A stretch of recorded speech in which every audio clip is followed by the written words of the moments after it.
Hi everyone, Scott Fitzgerald. If you don't know me, Eric Shaw's team, Joe Stout's my trainer. Uh, Been doing this since 2013. Actually left education for this job, believe it or not. So I used to be a math teacher, science teacher, middle school, high school, and now I'm doing this.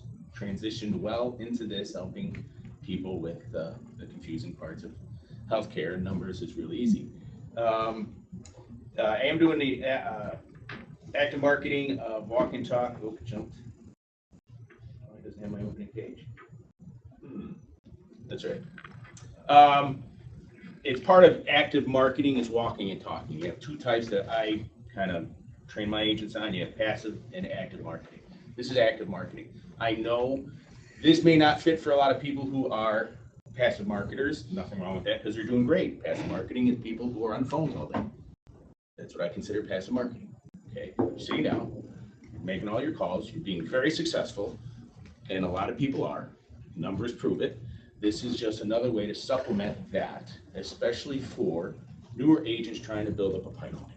Okay, not a lot of new agents, unless you buy leads or something through lead service, are going to be that successful at first over phones. Okay, so this is another way to market. Okay, the purpose of this is to build walk and talk activity skills. Clearly, your goals will, for newer agents, overcome the fear of walking and talking. That's how I broke in. I didn't do phones. I was coming from education, phone training, phone sales. What are you kidding? No way. Scott, they're both kind of scary. Somebody do. Yes. Right? It's just that when you're on the phones for long periods of time, and in some cases, if you're having an unsuccessful day, you can get down in the dumps. What are you going to do? Get out there. My wife doesn't like me using this term, press the flesh, especially with the Me Too movement. So she goes, no, Scott, you can't do press the flesh. Okay, so it's walking and talking. You're walking into businesses. It's not just local businesses. How I did it is, how I like to start off how I did it. Licensed in Illinois for about 6 months. Did a lot of walking and talking in areas. But what I do is I literally have a map where I'm going to go, know the place I'm going to go, downtown, little strips of businesses, boutiques, things like that. Then I hit bigger streets, Ogden Avenue. I took a street, just walked up and down it for, I'm not kidding, hours at a time. My goal, and I'll get to that, I'm jumping ahead a little bit here, is always to get gathers, and I'll get back to that, okay? But even for experienced agents, this is still a nice way to offset your income and your marketing, okay? If you're not having a successful day, 1 or 2 days in a row, you might want to just get out there, and if you're sitting down with dinner with family or friends, get up and ask if the manager's in, the owner of the restaurant. Do that all the time. My wife, no matter where we go, she knows I'm going to give me 5 or 10 minutes, and I'm going to try and meet the owner of the restaurant, manager of the restaurant, see if they provide health insurance, if they have it themselves, things like that, okay? And I introduce myself as, hey, I love your restaurant. I've been coming here for years, and they know me because they've seen my face, and they'll sit down and they'll talk to me for a little bit. And I say, I help out small businesses. I'd like to offer my services to you because your service has been immaculate to me. We've enjoyed your food. And that's how I kind of break the ice, so to speak. And then I get into health card questions that I'll start to show in a minute, okay? Literally, I'll get right into it as far as, do you currently have health insurance or to provide it to your employees? Because and I bring up, it's because of the constant state of change in health insurance that is really affecting small businesses, and they'll have two responses to that. I don't want to talk about it, I hate it. Or yes, I just, I'm so frustrated by it and stuff like that. So those are good responses. You want that. Okay, so this is a goals real quick. It's really going to benefit new agents, seasoned agents. You should still, I know the people this isn't going to help out too much are people who are in landlocked states. What I mean is the New York, New Jersey, Connecticut, Californians. Our products aren't good in those states, so you're licensed in other states. I realize that. But if you vacation in other states and you're licensed in those states, get out and talk to people. I do it all the time. I started in Illinois. I'm an avid boater. not too big of a boat where I can't trailer it all around the country. Go to Michigan, Wisconsin, Lake of the Ozarks, Tennessee, all those states I'm licensed in as I started growing my business. Okay, doing more and more walking and talking. And I must have 3 or 4 marinas or employees of those marinas, canvas people, boat repair shops.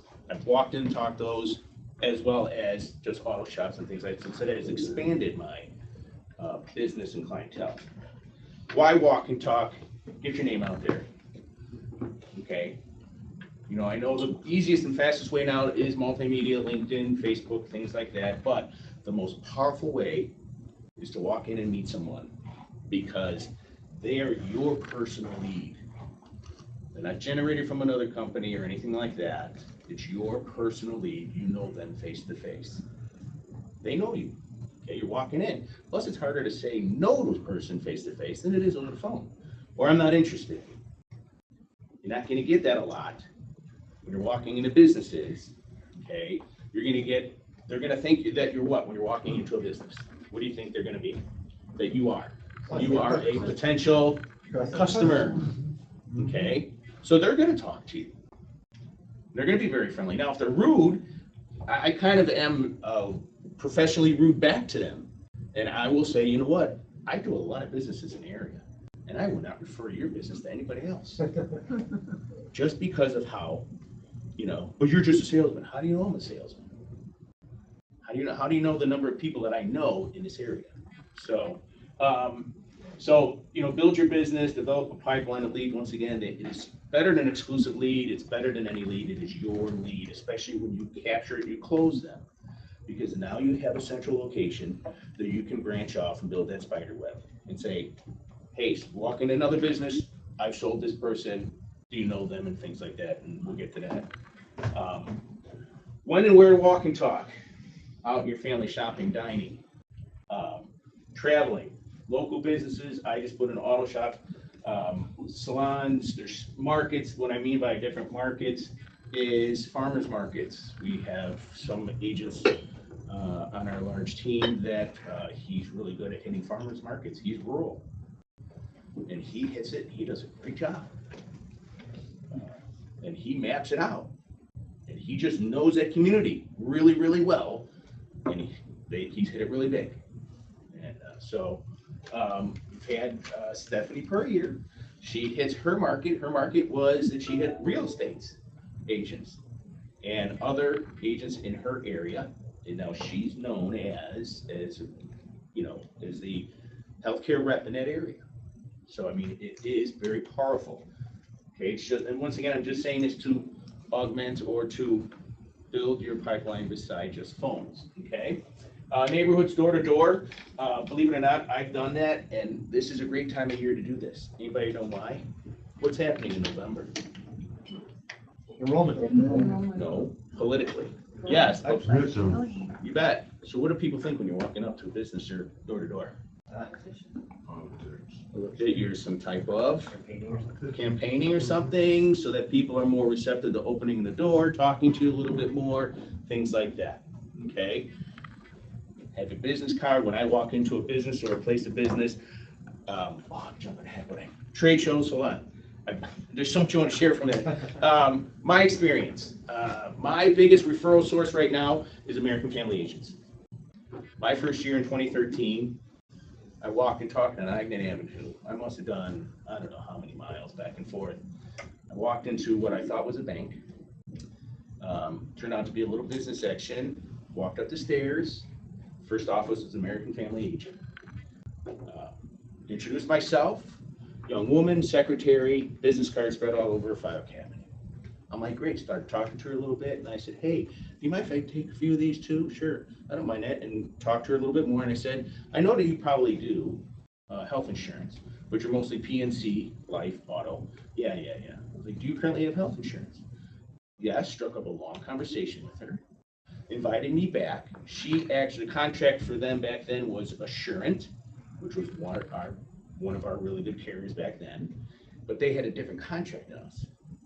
So when she told me how much she was paying for insurance and family plan, I said I'd probably beat that with the same Assurant product. But what I really did was then sold her on short term, closed her. Then she invited me back. That was in May. In June, she invited me to a July golf outing with the company up in Bolingbrook Country Club. Which is where your polo shirt, shorts, she'd be my foursome, great. Sits me down, I'm go-karting with her, what I thought was an AmFam rep named Manny, talking his head off, drinking, golfing. I'm like, slow down, bud. You know, I play for real. He's having a great time. Not that I don't have a few beers, but then we go to the 19th hole, sit down, and we strike it up. Turns out he's her regional manager. I'm thinking this guy was just an average agent. The way he was playing and talking. From that point on, he asked me, can you come in because we just don't know what to do with this, with health insurance, how it's changing. You're gonna have that same situation again this year. Had no idea what to do with it. And would you like to present? I said, sure. When and where? Gave me a date, a time. It turned out to be one over here in one of the Oak Brook Center buildings. I'm like, oh my God, it's right near corporate headquarters. Pull right in. I'm thinking it's gonna be about this size. There's 250 agents. That's how big his region was. I walked in, I had a PowerPoint presented, but I'm going, I need a better icebreaker than I thought. And at that time, Jimmy Kimball did a on the street walk and talk, you know, where he would say, you did those on the street interviews. And one of them was Obamacare versus the ACA. Yeah. And people were, you know, it was a perfect 5-minute introduction icebreaker where I just downloaded it, threw it on YouTube, and I introduced myself. I said, hi, Scott Fitzgerald. How many people have no idea what's going on with health insurance? You know, I get a little icebreaker here, let you to watch it, and then we're going to ask some questions at the end. So what's better? I don't know, ACA or Obamacare? You wouldn't believe how many people in that video thought it was totally different. I hate Obamacare. I can't believe you're forcing us to do this ACA. Oh, I love it. I can't, you know. And at the end, well, you know, it's one and the same. It was perfect. It was a great icebreaker. But from what I'm saying is from that walk and talk, 250 people, I got all their cards because the first thing I asked them to do is if you pass up your cards, mine are in the back. And I presented for about 15 minutes, and I was there for 3 hours. And I kept on looking over Manny, saying, Manny, is this okay? He goes, yeah, keep going. It was all questions and answers. What I couldn't answer, I wrote down. I said, if I have your card, I'll write down your name. I'll give you a call. To this day, 5 years later, I still get a lot of referrals from that group. Nice. Okay, so I'm saying you just never know. And that was an insurance company. Now, how I walked into the company was the next slide.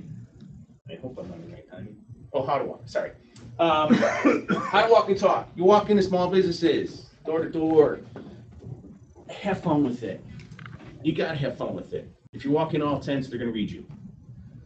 Crack a joke, do something, have something, do it in front of a mirror, do it in front of your family first.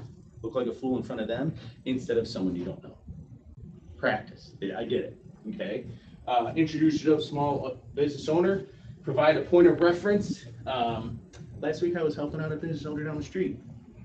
How many people think the business you're walking into knows all the business owners right next door to them? Okay, probably not. So I just helped out Jim's auto shop down the street. To really help him out with his healthcare benefits. Wondering if you have any issues right now, you have any concerns, thoughts about healthcare. That's all I say. And they're gonna have a negative or a positive thing to tell me. Just kind of be ready to listen, but let them talk, don't interrupt. I learned that the hard way. Well, I had so much to share that I didn't listen. So you gotta listen first.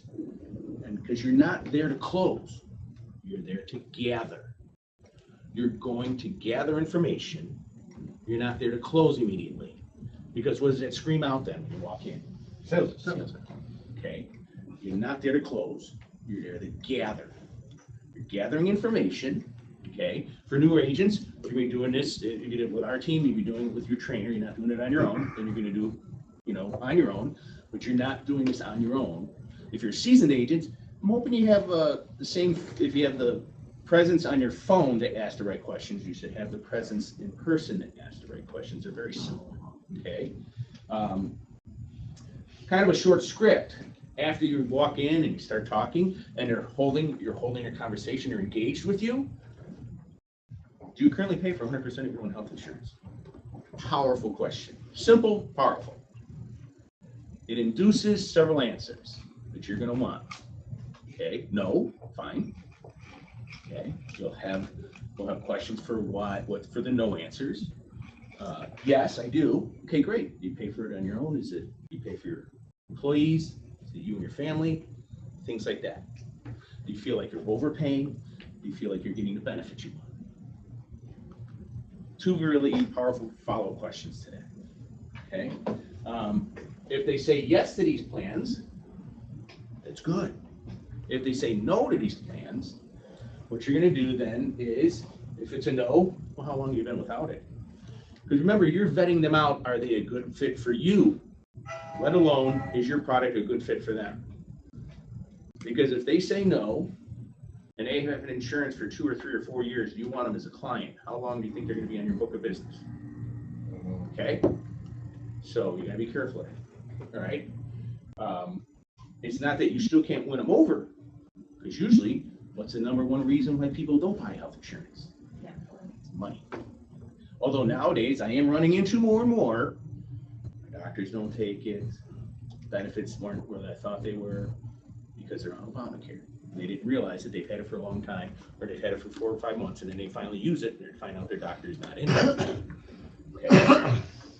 Very powerful. Now, I do have, and I can get it to you guys, but I do have more of a detailed script. These are just some of the opening questions that I use, and I also send scripts to any of my new agents. So, presentation matters. You don't walk into anywhere dressed like a salesman. This is overdressed right now to walk into anywhere I would go. My best sales are when I'm with my kid, dragging him along, kicking and screaming, and I'm in flip-flops, t-shirt, shorts. Still have my business card somehow on me. And I'm not kidding, that is so powerful. Why? That screams what? Client, customer on his part. You walk around, you start talking, and, oh, you have a beautiful kid. Well, thank you. And you start talking with them. You have to know where you're going into, know the environment. Now, this would be probably better for more professional building if you're going into the city, looking, because I have several law firms in the city that, yes, walked into a big building, walked up the high rise, got past the gate, and I got into all the little building, all the floors up there. Okay, that you have to dress a little bit more professional so that so that just know your market. If you're going to a farmer's market, how are you going to dress? Get the best boots you can, stuff like that. All right. So your focus is building the relationship with that person, that is your potential client for long term. I'd have to say my retention for my walk and talks are a lot better than phones because they know you. Okay. So, and of course, find out what my wife did not like me saying pain. So I had to say, find out what your needs are. She was my editor on this too, by the way. She was, don't press in the flesh. Don't say pain. Okay. Okay, just find out what their needs are. They're hurting. Everybody is. Especially moving forward, 2018, I feel is going to be like 2014 and 2015. The mass confusion when Obamacare first really rolled out and the marketplace opened up. Okay. Purpose of walk and talks, once again, is gathers for newer agents. You're not there to close. You're not going to close. Of the thousands of walk and talks I've done, I've closed one time right then and there. It was just luck once, and that was it. It was the only one. Okay? You're there to get gathers. What's a gather? From the script that I give, you ask certain questions, and you're gathering that information to once again see, and once again, literally rubber band. I have my big cards in my back pocket, my little cards in my front pocket, and I get a pen and a rubber band. And on my cards, after I walk out, shake, and I talk with them, and we exchange business cards. So now I have their business card, their contact, and you have a really good lead when what? On that business card, well, I got a better number for you to call. Is that a 1, 2, or 3? 1 being really good. That's a 1. Okay. That person's really interested, so all I have to do is put a 1 on my card, rubber band it, go to the next business, go to the next business. Okay, I usually put about 100 business cards on me, and 100 of these. I like the little 3x5s that fit perfectly in the back pocket, and I actually walk in, and I'll say, when I hand a business card down, normally if it's a middle-aged person, I usually have readers. I say, hey, I got a perfect card for you. And they love it. Oh, it's great. They really do. They're like, oh, I can read it, see it instead of having to squint. So it's a nice little funny icebreaker, you know, because I'll usually walk in with my readers. Yeah, I know how I feel. Don't worry. So something like that, they have fun with it. A solid gatherer is a person who is very interested in speaking with you a second time around. Like they are definitely going to be wanting to talk to you more. Okay. You're always going to get, you know, gather for new agents. I can't say it enough. You're not there once again to close. You're gathering the interest level and that relationship with that business owner. Okay. That person, that neighborhood that you're walking down. Okay. Door to door. Now what? What do I do with my gathers? You organize them through level of interest. Usually if you're high interest level, I'm calling within 1 or 2 business days. So if I do a walk and talk on Monday, I'm calling them back on Thursday. That's what I'm doing. Okay. Medium interest level, I'll give them a couple of days, think about it. You know, what's medium? Yeah, you know, hey, I'm, you know, can you give me a call back, you know, or something? Yeah, you know, just, you know, the medium level. The no interest level is, hey, still doesn't hurt to try and give them a call back. You got a card from them, they're at least kind enough to give you a card. That's great. Another thing about walking into these businesses is not only do they probably have their card, but they have what? Other people's cards there. Ask them politely, hey, do you mind if I grab a couple of those? Sure. You know, have more business cards, but when you grab those business cards, you wrap it on the first card that you got it from. That's your reference to call them. Well, I was just in this business.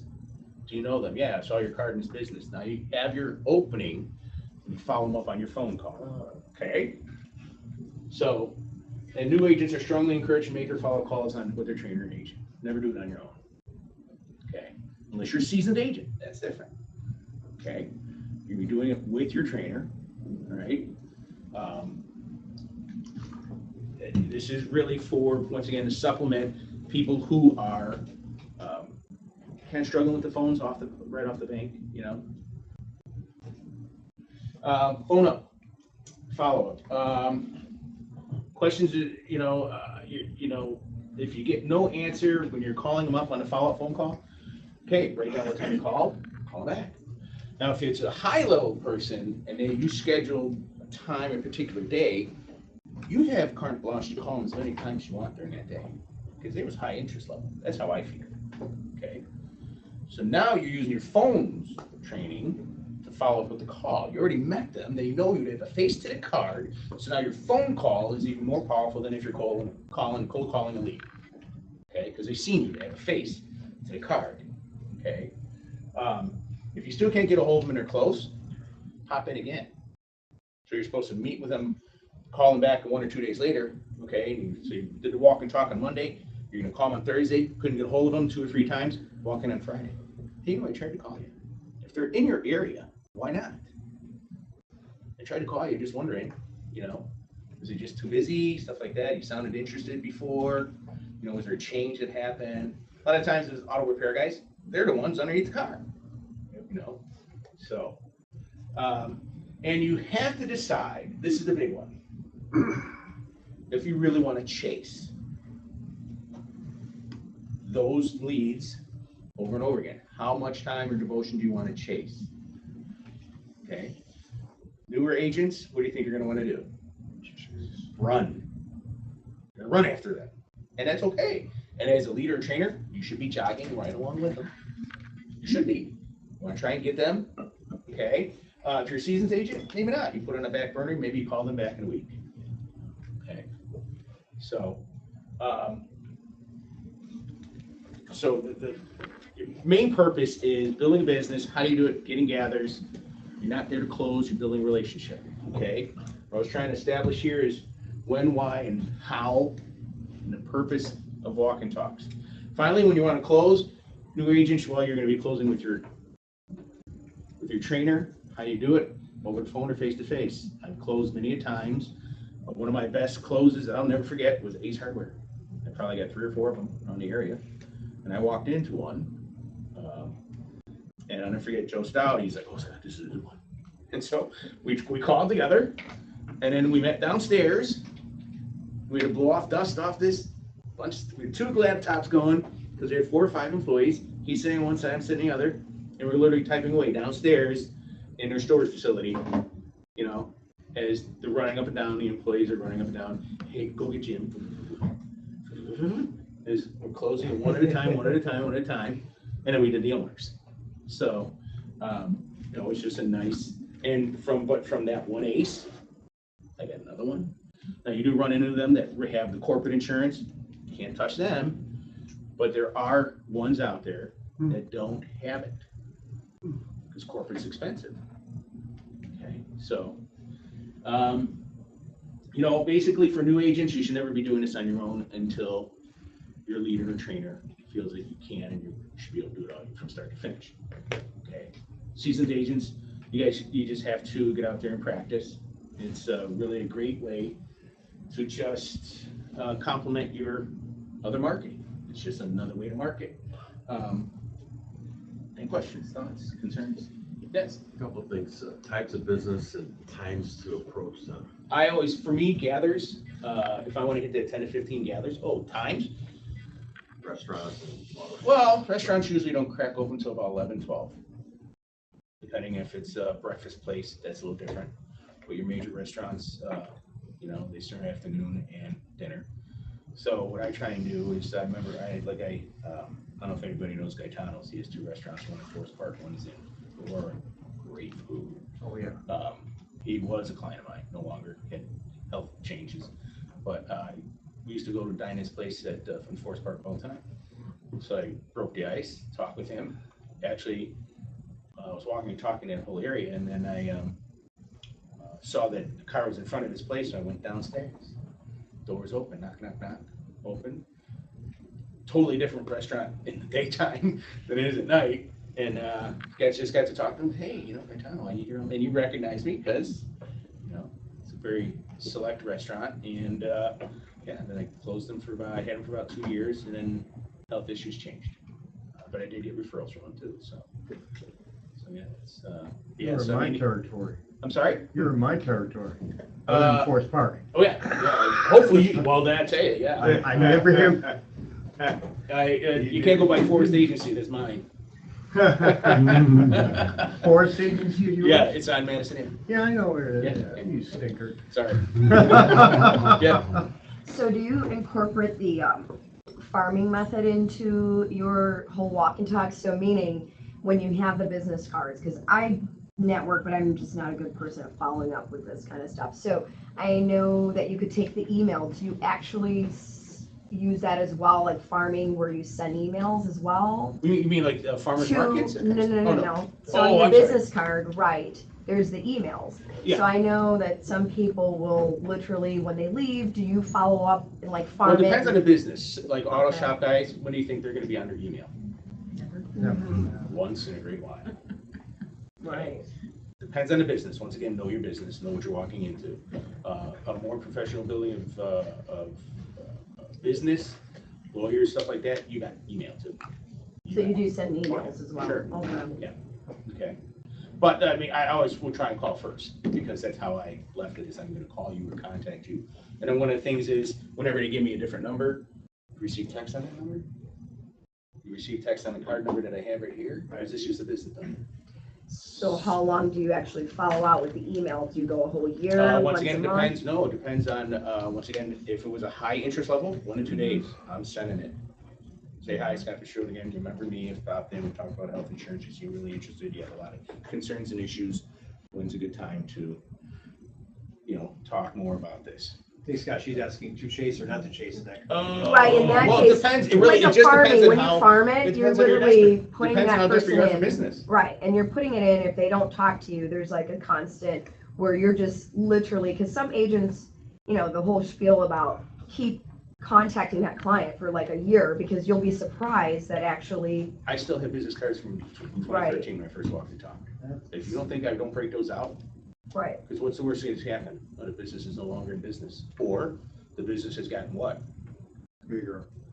So now they, you know, so I never throw out a lead. oh, No business card is, you know, unless I know for sure that they are out of business. What it does, yes, it's 5 years ago. Who cares 5 years ago? It's changed. That's right. I mean, I've got shoe boxes filled of business cards. That's my wife. Everything's stashed in my file drawer somehow, some way. I don't want to see it around the house. Okay. Yeah. So, yeah. It depends on how much you want to. It's okay to be a pest. If you want to chase, that's fine. But what you want to do is don't chase consistently. Like, here's the bad thing about chasing is it's not a yes or no. It's I'm interested, but they still make you wait and wait and wait. But just leave it alone then. Give it 2-3 weeks. Then follow them up because hopefully you've gotten other business in. And so they're just like your pipeline. You put it down in the basket of, okay, I've called this person this long. Now you give them 3 weeks out, 2 weeks out, you kind of prioritize it. Okay. So, yes. You know, as you talked about the business cards, brought a thought to mind. You can collect them, put them into Lead Master, set them up on autoresponders. Yep. Who knows? Oh, yeah, that's what I'm Yep. talking about. You just- Depending on the CRM you're using. You bet. We'll do one more question. Scott's gonna be here for a little while afterwards, so if anybody else has any questions, later. A good snapshot as far as times to prospect on the street, would it be from 10 to 2? Maybe? Yes, always. Well, actually, I can tell you, it really varies. For me, some of my best prospecting was in bad weather. Because it's snowing. There's nobody in their business. You walk in, they're like, hi, Talk about it, Yeah. If it's raining. Okay, but normally on a nice day, you want to do hardware stores, auto shops early before they get under the car. Or before they start having to set up the store. Liquor stores before they got to start getting their inventory delivered to them. Salons, whenever they open, do it early because once customers start coming in, then they get too busy. I'm trying to think what's in the afternoon. Actually, other insurance agencies in the afternoon. Okay. American Liberty Taxes. Those places. Do it about 11 just before noon because they're like clockwork. They take their lunch break. So you walk in at 11. Chances are they probably will be sitting down. Chances are what? You're going to have that opening just before noon. And all you need is 10 minutes at a time. That's all you need. So.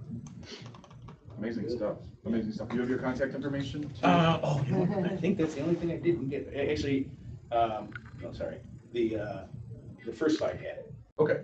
So We'll make sure that we get your information out. Yeah. This will be added to the library as well for the agent intels. So thank you very much. yeah, thank you.